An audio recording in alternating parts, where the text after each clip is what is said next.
தங்க நட்சத்திரம் TN26 இன்று ஏப்ரல் 10 வெளியே 9 மணி ஷோ ரோகிணி தேட்டர்ல பார்த்துட்டு திரைவு மெத்தனும் நம்ம சுகந்தி அக்கா சுகந்தி பழமொழியில போடுறேன். ஆமாங்க, இந்த படத்துல ஹீரோ நம்ம நட்டி சாரு தான், நடராஜி சாரு தான். இந்த படத்தை இயக்குனது நம்ம உமாபதி தம்பி ராமையா.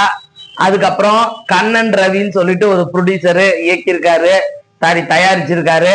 அது போக இந்த படத்துல யாரெல்லாம் நடிச்சிருக்காங்கன்னா நம்ம தம்பி ராமையா சாரு, அது இவர் MS பாஸ்கர் அப்படின்னு, அதுக்கப்புறம் நம்ம சாண்டி மாஸ்டர் தம்பி ராமையாவோட ஒரு வாரிசா அவர் வராரு. அதுக்கப்புறம் பார்த்தீங்கன்னா ரெட்டின்னு, அப்படி ஒரு நடிகர் பட்டாளங்களே நிறைய தெரிஞ்ச முகங்கள் தான் போட்டு படத்தை எடுத்திருக்காங்க.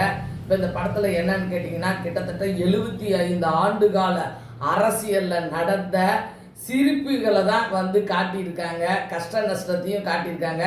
ஒரு ஹீரோ குல்கத் குமார்னு சொல்லிட்டு வடநாட்டில் இருந்து ஒரு படம் ஓடி தமிழ்நாட்டுக்கு வராரு. அந்த ஹீரோ ரொம்ப கஷ்டப்பட்டு அவர் முன்னுக்கு வராரு.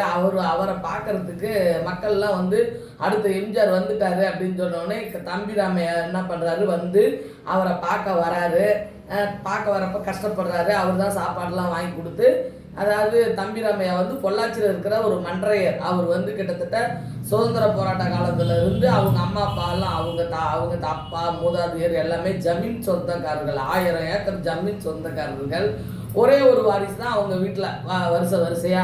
அவரு தான் இவரை தத்து எடுத்து சினிமாவில் உருவாக்குறாரு, குல்கந்த் குமாரை. ஏன்னா அவங்க வடநாட்டில் குல்கந்த் விற்றுருக்காங்க.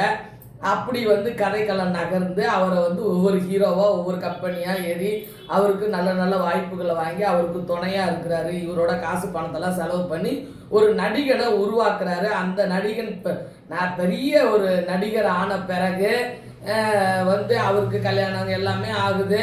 அவர் ஒய்ஃப் மாதவியா ஒரு பொண்ணு வருது, யார் நட்டி சாரோட. அப்போ அவர் சொல்கிறாரு, என்னோட உள்ளந்தலையிலிருந்து உச்சங்கால் வரைக்கும் நான் சந்தோஷத்தை அனுபவிக்கணும். ஒரு நடிகர் பெரிய ஆள் ஆகிட்டாருன்னா எவ்வளோ பந்தா பண்ணுவார் அப்படின்றதையும் காமெடியாக காட்டியிருக்காங்க. அப்படியே கதைக்களம் நகர்ந்து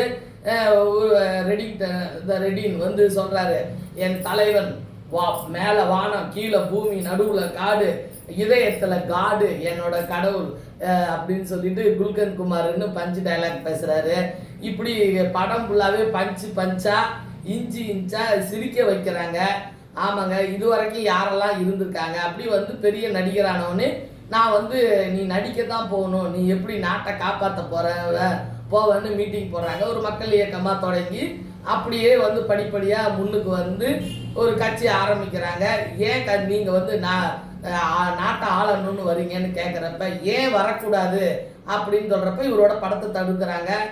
இளவரசு சாரும் கூட இருக்கிறாரு, பேரை விட்டுட்டேன். பட் அவர் ஒரு வக்கீலாக உங்கள் படத்தை வெற்றி பெற்றது நம்ம தான், வெற்றி நமதே, படம் ரிலீஸ் ஆகுது அப்படின்னு சொல்லிட்டு அந்த பிரச்சனையை தீர்த்து வைக்கிறாரு. இது கூடால ஹீரோ போகிற காரை தடுக்கிறாங்க. இன்கம் டேக்ஸ்ன்னு சொல்லிட்டு ஒவ்வொரு, அதாவது போலீஸ் அவரை டார்ச்சர் பண்ணுறாங்க. இந்த மாதிரி காரணங்களால் அவர் நடிக்க முடிவெடுத்து நடிக்க வராரு. அதாவது அரசியலை தொடங்க வராரு. அரசியலுக்கு நீங்கள் என்ன பண்ண போகிறீங்கன்னு ப்ரெஸ்ஸுக்காரவங்க கேட்குறாங்க. என்ன சொல்லணும்னு எதிர்பார்க்குறீங்கன்னு கேட்குறாரு நட்டி சாரு. அரசியலை பற்றி உங்களுக்கு என்ன தெரியும், தமிழ்நாட்டில் மொத்தம் எத்தனை தொகுதிகள்னு கேட்பாங்க. தமிழ்நாட்டில் மொத்தம் எத்தனை தொகுதிகள் தானே கேட்குறீங்க. திருநெல்வேலி டு கன்னியாகுமரி 11 சட்டமன்ற தொகுதிகள், மதுரை டு ராமநாதபுரம் 16 சட்டமன்ற தொகுதிகள், திருச்சி டு தஞ்சாவூர் 18 சட்டமன்ற தொகுதிகள், சேலம் டு தருமபுரி 18 சட்டமன்ற தொகுதிகள், இது கோயம்புத்தூர் டு திருப்பூர் 18 சட்டமன்ற தொகுதிகள். அது போக நார்த் ஆற்காடு, சவுத் ஆற்காடு, செங்கல்பட்டு 56 சட்டமன்ற தொகுதிகள். அது போக தமிழகத்திலையும் நம்ம பாண்டிச்சேரியிலையும் மொத்தம் 56 40 பாராளுமன்ற தொகுதிகள். இன்னும் என்ன வேணும் உங்களுக்கு? இன்னும் என்ன பிரச்சனை இருக்குதுன்னு கேட்குறீங்களா?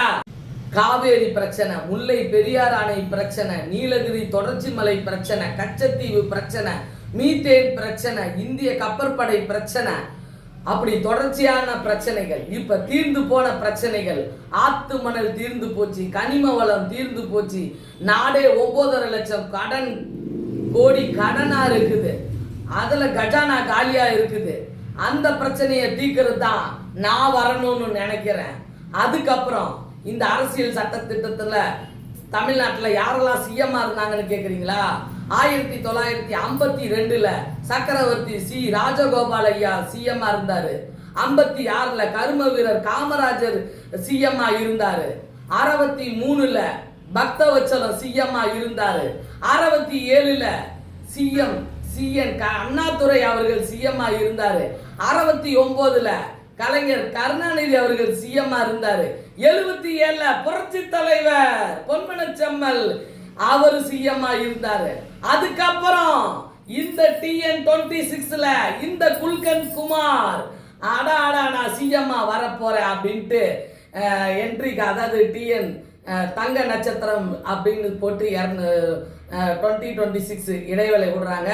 அதுக்கப்புறம் அவர் வந்து படிப்படியாக சில பிரச்சனைகளை வந்து அவருடைய கொல்ல நினைக்கிறாங்க, ஒரு நடிகர் வரணுமான்னு. இப்படியே கதை வந்து நகர்ந்து கடைசியாக குல்கந்த் குமார் சிஎம் ஆனாரா ஆகலையான்றத ட்விஸ்ட் வச்சு கதையை முடிக்கிறேன். ஆமாங்க, அப்படி படத்துல ட்விஸ்ட் மேல ட்விஸ்ட், யாரையுமே காயப்படுத்தல. ஏன்னா எல்லாருமே 75 ஆண்டுகால அரசியலை எப்படியெல்லாம் கஷ்டப்பட்டு வந்தாங்க. ஒரு நடிகன் வந்து அவ்வளோ சீக்கிரமா ஆயிட முடியாது. அவன் எவ்வளோ கஷ்டங்களை தாண்டி வந்திருப்பான்றத, நாட்டு பிரச்சனையில இருந்து எல்லாத்தையும் சொல்லி நட்டி சார் வந்து கடைசியா படத்தை முடிக்கிறாங்க. அவர் ஆனாரா ஆகலையான்றதை நம்ம படத்தை பார்த்து தெரிஞ்சுக்குவோம். யார் மனசும் புண்படல. உண்மையாலுமே ஒரு வட்டம் நம்ம பார்க்க வேண்டிய படம். ரிப்பீட் ஆடியன்ட்டு போனால் படம் ஜெயிச்சிருச்சு. ஓகேங்களா? திரும்ப மக்கள் வந்து யோசிக்கணும். கண்டிப்பா எம்ஜிஆர் ஐயா சொல்வாரு, அழுகிறவங்களை சிரிக்க வைக்கணும். பட்டணத்துக்கு வந்திருக்கேன், உனக்கு என்ன வேலை தெரியும் அப்படின்னு நான் என் பிரந்தேன்ல சுந்தரராஜன் சார் கேட்பாரு. பட்டணத்துக்கு வந்திருக்கேன், என்ன வேலை தெரியும்? எனக்கு வந்து அழுகிறவங்களை சிரிக்க வைக்க தெரியும், சிரிக்கிறவங்களை சிந்திக்க வைக்க தெரியும், அந்த ரெண்டும் எனக்கு தெரியும், அதை வச்சு நான் பழச்சிக்குவேன் அப்படின்னு சொல்லுவாரு. அது மாதிரி இந்த படம் பார்க்குறவங்க எல்லாருமே சிந்திக்கணும். நட்டி சார் சொல்ற மாதிரி சிந்திக்கணும். யாரையும் புண்படுத்தல. இவர் வந்து ஹீரோவா நடிச்சு சிஎம் ஆகணும்னு நினைக்கிறாரு. அதற்காக வர தடைகள் தான் அப்படின்னு சொல்லி முடிக்கிறாங்க. சூப்பர்.